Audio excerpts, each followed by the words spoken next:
News24 has developed a tool to help voters compare political party manifestos ahead of the 2024 elections. The manifesto meter tool is a summary of what most political parties are promising in the upcoming polls. And joining us this afternoon to discuss this is Qaanitah, who is News24's political editor. And we've also got Lulu White, who is the CEO at the Elections Management Consulting Agency of Africa. To both of our guests, it's great to see you both. Thanks very much indeed for coming on. Qaanitah, I'm going to begin with you because, of course, you are News24's political editor, and this is a story about your manifesto meter, an incredibly important tool, because even those of us who work in journalism, those of us who work in the industry, we do sometimes read a political party's manifesto and feel like we're being gaslit. Absolutely. It's difficult to keep track of all the different promises made by political parties. But also, for a long time, we did not see the need of engaging political parties on their manifestos. And as a result, what happens is when parties make decisions, when they are in government, and people question as to why this is the case, it's, or even just holding a party accountable like the ANC as to your promises made in 2019. There is no track of that. And so what we said at News24 is that there's so many different political parties, there's so many issues, and an ordinary South African really is facing a conundrum of who should I vote for. And the fact that no big political party, instantly appeals to you is not a good enough reason for you not to vote. And so what we decided to do is let's help the voter. Let's help the voter have a tool that says, okay, for me, load shedding is really an important issue. If I go to Manifesto Meter, I select load shedding as my tab. For now, there's 4 political parties, but as we're going to be updating it as political parties launch their manifestos, and then you'd be able to compare 6, 7, 8, 10 political parties, what they stand on the matter. What about the issue around jobs? I don't really align with X party. I prefer, Y party. And then if you just want to have a look at what all political parties have to say about their promises to the electorate, here's a portal where we've kind of housed it all in one place. So you don't have to go and find the promises made by these political parties. We've simplified it for you in this very, very nifty tool, but also supported by great analysis and excellent storytelling. Wow. I mean, this is such an essential tool heading into what is the most important election since 1994, right, Lulu White? The issue of comparing even mandates from previous elections is such an important one. Often we will accuse parties of copy and paste jobs, right, because the problems are the same, they just keep getting worse. Yeah. No, actually, that's quite true. The challenge that we faced in the last 30 years of our democracy is exactly that. Political parties do not seem to have manifestos that differ from each other. It often does appear like it's a copy paste. For example, when I was looking at the DA manifesto and I was comparing it with the Vryheids Front, 2 issues that came across very strongly is that both political parties are against BBE, triple BEE, and affirmative action, and and you can already tell that there's similarities in that space. I've seen a departure from, yes, load shedding is a problem and load shedding has been addressed by the ANC, but you see how the EFF has really unpacked its plan in terms of how if it came into power, it would eradicate load shedding. So the manifesto meter is actually quite a very nifty gadget, as Qaanitah has said, because it has then allowed us to be able to sift through, because that's exactly what is important. We need to be able to sift through. Each time you speak to or you hear political parties speak, automatically you shut down as a voter, because it's like, here they come once again, more promises, and we know there's not going to be any delivery. So this tool actually works quite well. Yeah. In that sense. The one thing I will say, Qaanitah, insofar as the ANC and the DA are concerned, their manifestos both start with the great successes of the party. For the DA, it's concentrated in the Western Cape, but the ANC, as predicted, and this is why the gaslighting was my opening question, talks about the wonderful successes in the last 30 years of democracy. Yeah, and I mean, for a voter, they must see it and they must kind of apply their mind. I think what we tend to do is we tend to disregard the agency of the voter in deciding who to vote for. And so sometimes it's really good to see it in black and white, to say, okay, when it comes to issues around transformation, these are where the parties stand. We obviously could not compare every single issue because obviously it's not all parties make the same promises, right? So we said, okay, to an average voter, what's the most important things? Jobs, load shedding, water.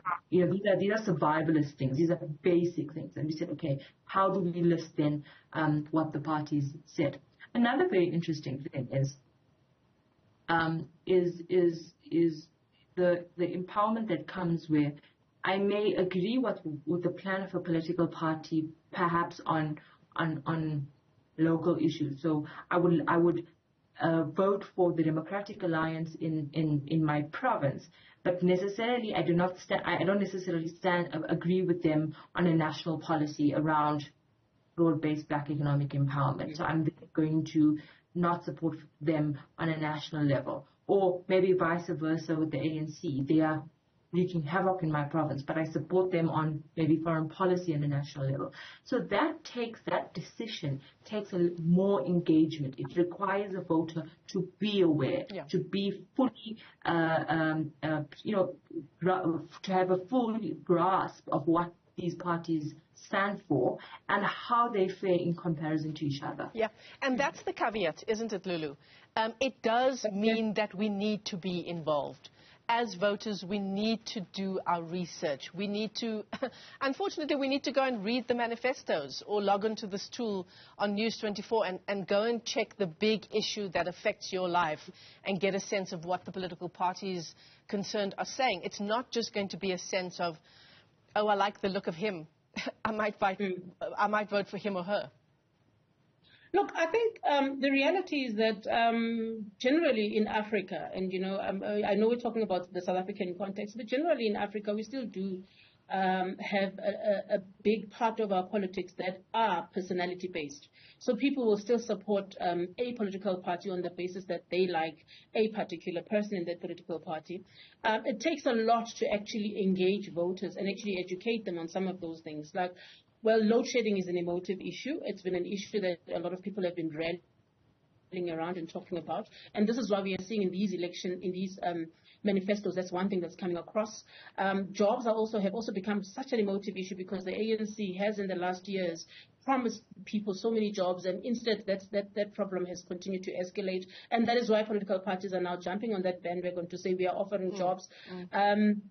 And so there are some issues that are emotive issues that people are saying, you have promised this for over a long period of time, you've not delivered on these. But personality does play a really big part. I mean, this is why economics, Julius Malema is still very popular. You look at the emergence of the MK as well, because Jacob Zuma is very popular, the political party has fast gained popularity. So there is a possibility that people will still mainly vote around a person's personality, but it is good to be able to say there are issues now where people are wanting to now align their vote according to the issues that affect them.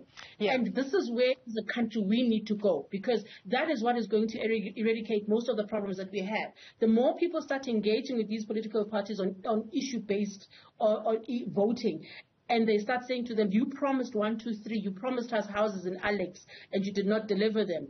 How can we trust you going into this election? The minute people start going there, that is where we are going to see a proper transformation in our democracy. Yeah. And Lulu, do you think, I mean, is it a negative thing, do you think, that such a large part of the vote for any political party will be personality-based? Do you think that's a negative thing? I do think that it is a negative thing because it does not necessarily address the issues on the ground. Yeah. And the issues on the ground are the fact that we are now struggling with water. We're now dealing with water shedding in South Africa. We're now dealing with load shedding. Now, if people are going to be focused on voting for a political party that they like, and not holding them accountable for previous promises, it becomes a problem, because then it means that each time there's an election, we are faced with the very same promises, we are faced with the lack of accountability on those political parties. But if you make elections issue-based, it means that if you have made a promise that you're going to build us 3,000 houses in this area and you did not build them, when elections come, we're not going to vote for you, we're going to give that mandate to another political party that has the capacity to deliver. So voting on personality, unfortunately, is a disadvantage. Yeah, we need to look to the US, right, and see just how much of a disadvantage perhaps that is. Qaanitah, GDP numbers came out today, 0.1% growth, if you can call it that, in the fourth quarter of last year. And that brings me to the issue of jobs, right, which I imagine is a touchstone issue for the majority of voters in our country. We need 3 to 5% GDP growth so that we can have sustained growth, so that we can ignite our economy to the point of actually creating jobs. And a lot of these political parties are promising jobs in the millions, right? How do we hold them accountable for those kinds of promises? Because it's easy for you to just type out a line saying 2 million jobs. That's what we're going to create. You just have to compare it to their last promise. The ANC promised 5 million job opportunities in 2019, and now they're, 2.5 million. So it's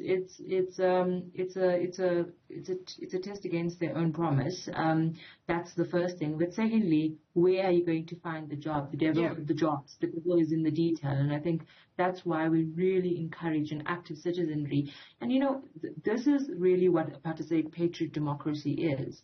That when you hold people accountable, you're holding them accountable against their promises, because they are your representative, and so if they're not representing your interests, you have something to hold them accountable against. And that issue of job opportunities is just a term that I absolutely despise, because even a 2-week position can be a job opportunity, right?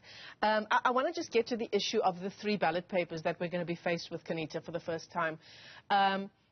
That's going to be an interesting one as well. I imagine people are sitting around their braais as we come to the end of summer, talking about these 3 ballot papers and which vote is going where. And even I feel people who are in industries, educated industries, would not know that number one, we're faced with 3 ballot papers, and perhaps secondly, that those parties and independents might be in 3 columns as opposed to the 1 column of parties that we are used to. That's going to take a lot of education, and I imagine that's what the IEC is trying to do with the voter education that they're rolling out at tertiary institutions.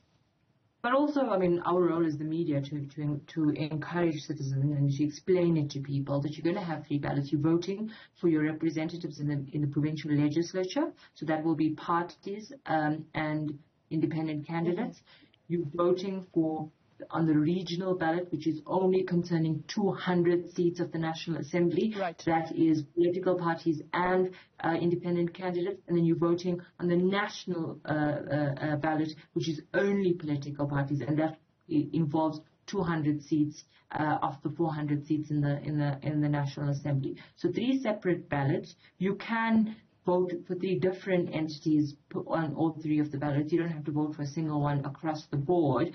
But more importantly is that you have to know why there was this decision to include a 3rd ballot. That was because the Constitutional Court had ruled that independent candidates can now contest elections. Yeah, and that legislature ballot looks different depending on what province you're in, obviously, right? Because it's meant to represent provincial interests.